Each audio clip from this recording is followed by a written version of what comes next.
Mariani rail জংচনত উত্তপ্ত পৰিস্থিতি।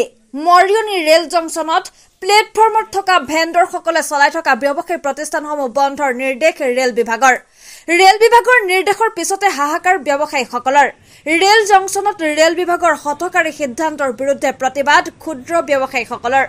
স্বাধীনতা কালৰ পৰা ব্যৱসায় কৰি থকা ক্ষুদ্ৰ ব্যৱসায়ীসকলৰ মাজত এতিয়া হাহাকাৰ অৱস্থা।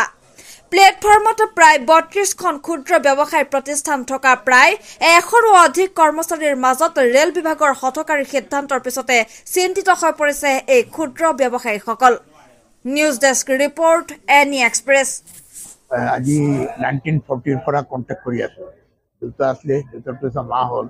এতিয়া পিছতে মোৰ নামত 85ৰ পৰা আহিছে। এতিয়া গোটেই জীৱনটো মই ৰেলত পাৰ কৰি দিছোঁ। এতিয়া মোৰ এইজ এবাভ 70।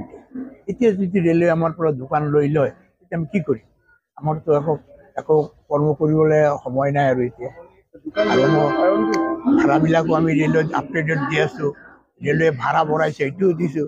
এনে ফিল্ডৰ ভিতৰত যিমান ডিভিশ্যন আছে হাইষ্ট ভাড়া আমি দি আছোঁ। মৰিয়নি যাম, এইটো আমি চেলেঞ্জ কৰিব পাৰোঁ। কিন্তু সিহঁতি ৰেলে আমাৰ দোকান লৈ নতুনকৈ টেণ্ডাৰ দিব ওলাইছে, আমি ক'ত যাম? আমি ইমান মানুহ, ইমান ভেণ্ডাৰ, ইমান পৰিয়াল আমি এইটো জীয়াই আছোঁ, খাই আছোঁ, ক'ত যাওঁ? একো কোৱা নাই, আমি ক'ত যাম? আমাৰতো কৰিবলৈ একো নাই এতিয়া। আমি ইমান বছৰৰ পৰা চলাই আছোঁ। তো সদ্যহতে কালি আমাৰ এটা দোকানৰ ষ্টাফক ক'লে এছ ছাৰে যে কালিৰ পৰা তোমালোকৰ দোকানটো বন্ধ ৰাখিবা। তো ৰাতি 9টাৰ পিছত হৈছে, ল'ৰাটো মোক ফোন কৰিছিলে। ফোন কৰাৰ পিছতো মই আমাৰ যিমান সদস্য আছে চবক লৈ আমি এটা আলোচনাত বহিছোঁ। তো তেতিয়া আমাৰ সিদ্ধান্ত হ'ল যে আমাক কেলে বন্ধ কৰিছে, আমাক কোনো কাৰণ বিচিত্ৰ দেখাও নাই। তো সেই কথাটোৱে আমি বিচাৰোঁ যে আমাক বন্ধ কৰাৰ কাৰণটো দেখাব লাগে। দ্বিতীয়তে আমিতো ৰিভাইজ ৰেণ্ট দি আছোঁ এতিয়ালৈকে, আৰু আগন্তুক যদি ৰিভাইজ ৰেণ্ট মানে ল'ব বিচাৰে সেইটোও আমি দিব বিচাৰিছোঁ। আমাক এনেকৈ উৰাই দি লাভ একদম 30লৈকে দিয়া আছে, নৱেম্বৰৰ 30লৈকে দিয়া আছে। আমাৰ এইটো এডভান্স পে'মেণ্ট লয়, 6 তাৰিখে লৈছে। তো গতিকে আমি এইটো বিচাৰ আপোনালোকৰ ওচৰত দিলোঁ। কি কাৰণে আপোনালোকক বন্ধ কৰা বুলি কৈছে? এইটো কোৱা নাই, এতিয়ালৈকে কোৱা নাই।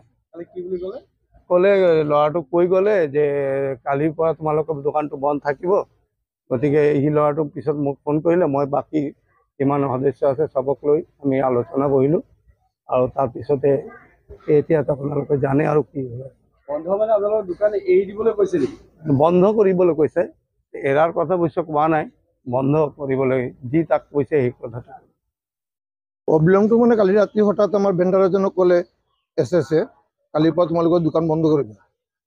এই কথাটো ভেণ্ডাৰে কোৱাৰ পাছত আমি বাকী চবকে খবৰ দিলোঁ। তো আমি কি কাৰণে বন্ধ কৰিম একো কোৱা নাই। আমিতো ৰেলে যেনেকুৱা বিচাৰিছে আমি সেইমতে ভাড়া দিছোঁ। ৰানিং মান্থটো ভাড়া দিছোঁ যোৱা 6 তাৰিখে। তো ভাড়া দিয়াৰ পাছত আকৌ বন্ধ কি হ'ব, কি কথা আমি একো বিচাৰোঁ। ইমান দিনৰ পৰা দোকান কৰি খাই আছোঁ আমি, আমাৰ ইমান ভেণ্ডাৰ, ইমান দূৰ আছে, তাৰপিছত কিমান পৰিয়াল আছে, এতিয়া আমি ক'ত যাব? কিছুমানে 56, কিছুমানে 45, 90, 40ৰ দোকান আছে। গোটেই জীৱনটো ইয়াতে গুচি গ'ল। এতিয়া আমাক আঁতৰাই দিলে আমি ক'ত যাম? আৰু ৰেলতো ইনষ্ট্ৰাকশ্যন এটা আছে 2022ত অশ্বিনী বৈষ্ণৱ যিটো চাৰ্কুলাৰ উলিয়াইছে, তাত আছে যে পুৰণা দোকানীবিলাকক ৰিনুৱেল দিয়া হ'ব। আমাক হেৰাবলৈ কি আছে ইয়াত? কিহৰ কাৰণেতো তেনেকুৱাকৈ কালিৰ পৰা তোমালোকৰ দোকান বন্ধ হ'ব এনেকুৱা কৈছে। আপোনালোকে এতিয়া কাৰণটো জানিব বিচাৰিছোঁ। আপোনালোকে কি ইচ্ছা কৰে? আপোনালোকৰ কিমান আছে ভেণ্ডাৰ? ভেণ্ডাৰটো বহুত আছে, 80-100 হৈ যাব। 31 ইউনিট আছে। আপোনালোকে এই দোকানকেইখন আপোনালোকৰ কিমান দিনৰ পৰা চলাই আছে? বহুত দিনৰ পৰা চলি আছে। ইণ্ডিপেণ্ডেণ্ট আগৰ পৰা কিছুমান আছে, কিছুমান পাছৰ আছে। 1940ৰো আছে, 1940 আছে, আমাৰো আছে। তেতিয়া আপোনালোকে ভাবে নেকি আপোনালোক কোনো কাৰণ নথকাকৈ বন্ধ কৰিব গৈছে? কাৰণ কি আছে? আমিতো দি আছোঁ ডিউজ, আমিতো ৰিভাইজ ৰেণ্টটো দিছোঁ, যেনেকুৱা বিচাৰোঁ তেনেকুৱা দি আছোঁ আমি। আপোনালোকৰ ভাড়া কিমান এতিয়া বৰ্তমান মোৰ ভাড়াটো 10,532 টকা দি আছোঁ।